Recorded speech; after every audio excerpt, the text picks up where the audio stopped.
Olá, tudo bem com vocês? Espero que sim. Bom, hoje eu quero compartilhar uma história com vocês, uma linda história, uma virada espetacular.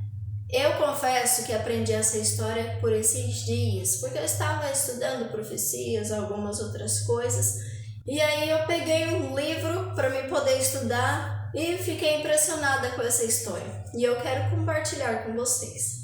Está em Juízes, capítulo 11. Eu não vou ler o capítulo todo para não ficar muito extenso, mas vocês podem examinar o capítulo 11 em casa com seus familiares, de preferência com os filhos, para que eles também aprendam a história. O verso 1 diz assim: Era então Jefté, o gileadita, homem valente, porém filho de uma prostituta. Nós sabemos que na língua portuguesa tem algumas palavrinhas que estragam algumas frases que no início são bonitas. Por exemplo, aqui está falando que Jefté era um homem valente, porém filho de uma prostituta. Vamos supor que você vá à escola para pegar o boletim de notas do seu filho. E aí o professor fala: olha, seu filho ele é muito educado, ele é muito estudioso, seu filho é obediente, ele não dá trabalho, mas ele conversa demais. Percebeu aí a diferença? Esse mas estragou todos os elogios que o professor havia feito.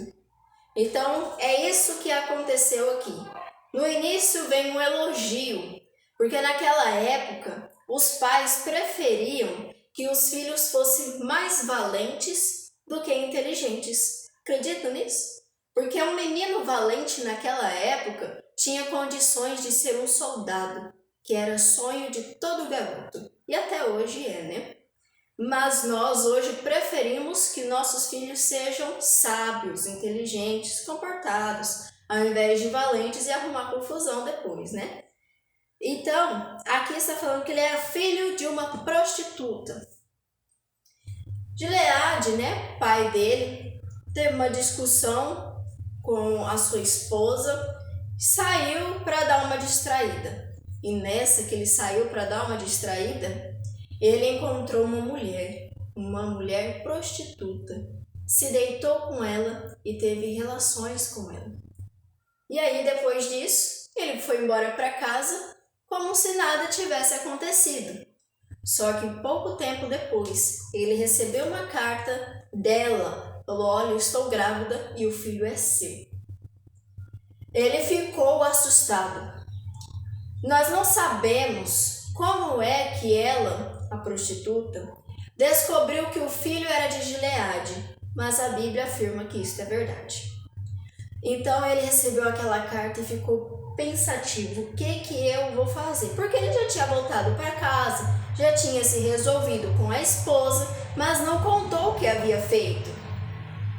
Então, passaram-se os 9 meses e aquela mulher, a prostituta, foi perdendo os seus clientes. E com certeza ela olhava para a barriga e falava: olha, eu não queria que você existisse, eu não queria que você estivesse aqui. Você está me atrapalhando, está atrapalhando a minha vida.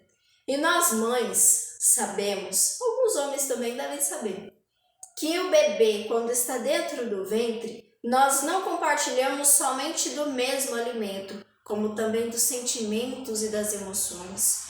Quando nós ficamos tristes, eles sentem. Quando ficamos irados, eles também sentem.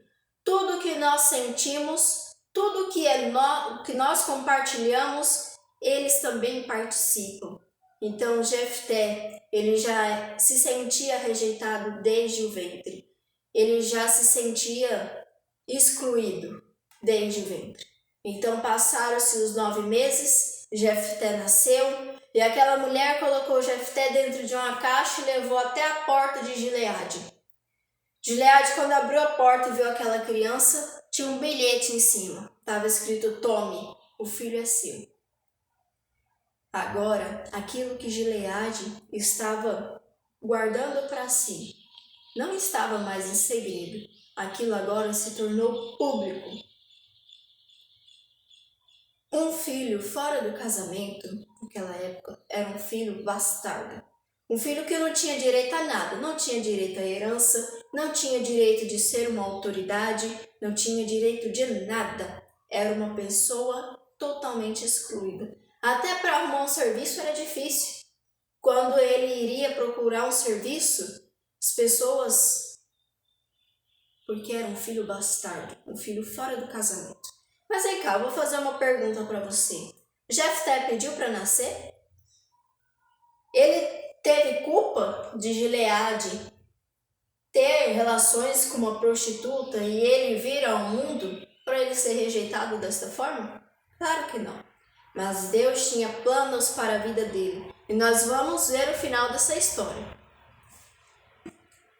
Vamos aqui agora o verso 2, que diz assim: Também a mulher de Gileade lhe deu filhos, os quais, quando já grandes, expulsaram Jefté e lhe disseram: Não herdarás em casa de nosso pai, porque és filho de outra mulher.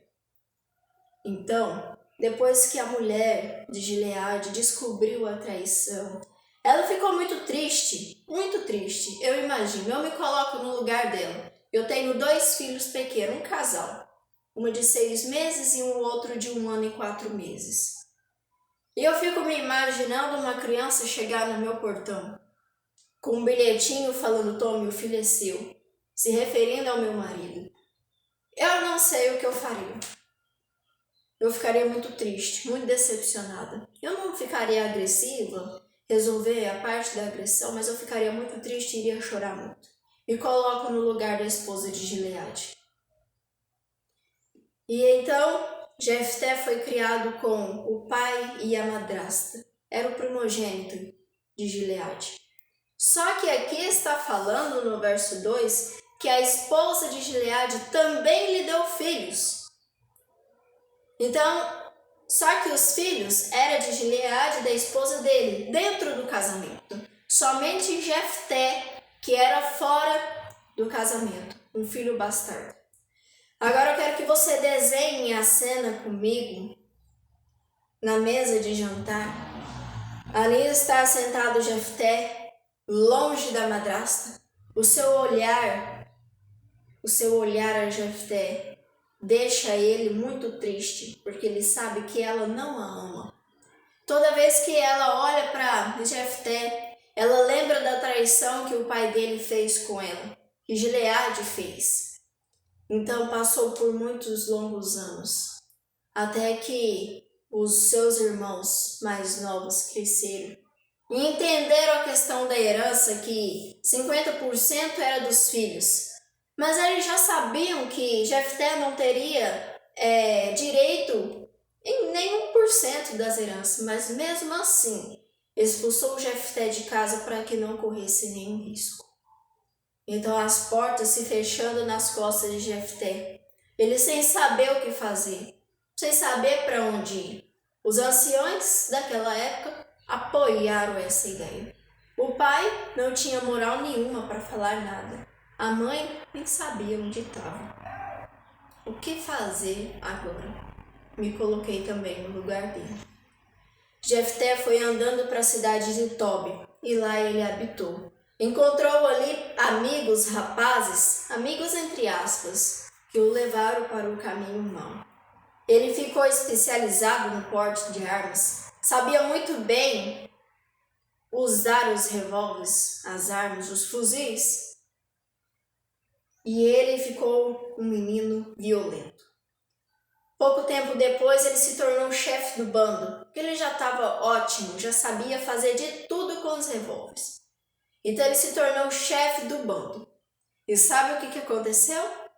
Olha como Deus trabalha com as coisas. Os amonitas, eles começaram a mexer com as plantações da região onde o pai de Jefté estava morando.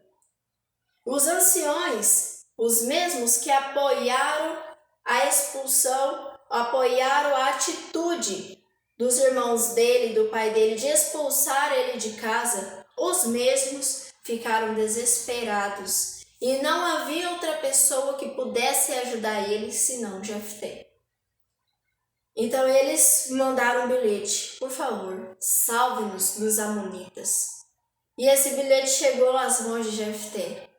Creio que ele deu um sorrisinho assim bem irônico, e ele estava com a faca e o queijo na mão. E ele foi de encontro aos anciões e falou assim: como que agora vocês vêm atrás de mim quando estão em aperto? Quando eu precisei, vocês não me apoiaram. Vocês apoiaram a atitude da minha madrasta e do meu pai e dos meus irmãos. Como agora vocês vêm atrás de mim? E Jefté fez propostas para aceitar a proposta deles. Ele falou: olha, eu quero ser o líder daqui. Se eu não for o líder daqui, eu não vou ajudar vocês contra os amonitas. Eles precisavam muito de Jefté, porque Jefté tinha um jogo violento. Ele sabia a hora certa de atacar, ele sabia a hora certa de usar um revólver, ele sabia a hora certa de tudo. Não é à toa que já tinha se tornado o chefe do bando. Então os anciões não tinham outra opção. E naquela época não era comum, não podia existir um filho bastardo liderando uma nação. Mas eles não tinham outra opção, eles tinham que aceitar. E eles falaram assim: olha, então você vai ser o líder daqui. E se nós fizermos contra a sua palavra, Deus é testemunha entre nós. Eles fizeram um juramento em público. Mas Jefté queria mais. Ele falou assim: olha, eu quero ser o líder daqui. E vi que vocês já apoiaram a minha ideia. Mas depois que acabar todo esse problema, eu quero continuar liderando no reinado de paz. No momento que estiver tudo bem, eu quero continuar liderando. E ele só iria resolver aquele problema contra os amonitas se os anciões aceitassem a proposta. E eles aceitaram, pois não tinha outra opção, eles não aguentavam mais. Nenhum deles era especializado em luta, em arma, em jogo violento, em nada, para poder ir contra os amonitas e resolver essa ideia. Então eles aceitaram. E Jefté foi ao encontro dos amonitas e resolveu o problema com seu jogo violento. Então ele reinou, ele liderou aquele lugar. Essa história não vem com a moral de que o mundo dá voltas. Realmente o mundo dá voltas, mas não é bem assim. Se Jefté não tivesse saído da casa de seu pai, o que ele seria? Se ele não tivesse sido expulso, o que ele seria? O que ele teria sido? Somente um menino excluído, um filho bastardo, que ninguém iria gostar dele, seus irmãos não iriam brincar com ele, um menino que não ia trabalhar, iria depender das migalhas que caíssem da mesa. Mas Deus tinha um propósito para ele. E ele teve que atravessar todo esse deserto para entender que Deus tinha um propósito para ele. Deus tem um propósito para você. Os pensamentos de Deus são maiores do que os nossos. Ele tem um plano muito melhor do que você imagina. Com certeza você faz planos, você tem ideias, mas Deus tem muito melhor para você. E se você agora está passando por tribulações, saiba que você está atravessando o deserto para chegar na sua vitória. Esse deserto às vezes é demorado, sim. Às vezes leva anos, 10, 14, 15 anos. Às vezes leva um dia, um mês. Mas a vitória vai chegar. Eu contei a história em outro vídeo meu que está aqui no canal do YouTube, mas eu vou contar bem rápido aqui para você. Um homem estava caminhando, ele estava fazendo uma viagem e teve que atravessar um lugar bem escuro, numa floresta. E de repente ele caiu num buraco e se engarranchou com os braços nos galhos da árvore. E aí ele ficou sem saber o que fazia. Gritava e gritava e gritava, mas estava muito longe e ninguém podia ouvir. E aí ele ficou ali por muito tempo, até que ele se cansou e pensou, eu vou ter que me deixar cair nesse buraco. Quando ele se deixou cair, a queda dele foi menos que 20 centímetros de altura. E ele não sabia. Você não sabe quanto tempo vai ter ainda para chegar na sua vitória. Quem sabe está menos que 20 centímetros da sua vitória. E você está achando que está muito longe. E você está querendo desistir, achando que não vai ter mais solução para a sua vida. Não é bem assim. Sua vitória vai chegar logo. Se apegue com Deus. Fale com Ele. Se ajoelhe de manhã, antes de qualquer coisa que você for fazer, antes de escovar os dentes, antes de mexer no celular, antes de fazer qualquer coisa, se ajoelhe e fale com Deus. Se você estiver com o coração muito angustiado, precisar descarregar ele em lágrimas, você descarregue. Deus vai ouvir a sua oração, vai atender o seu pedido, conforme o plano que Ele tem para você. Então não desista. Esta é a mensagem que eu vim trazer para você hoje. E espero que você tenha compreendido que Deus tem um plano maior para a sua vida. Fique com Deus. E até o próximo vídeo. Fica com Deus.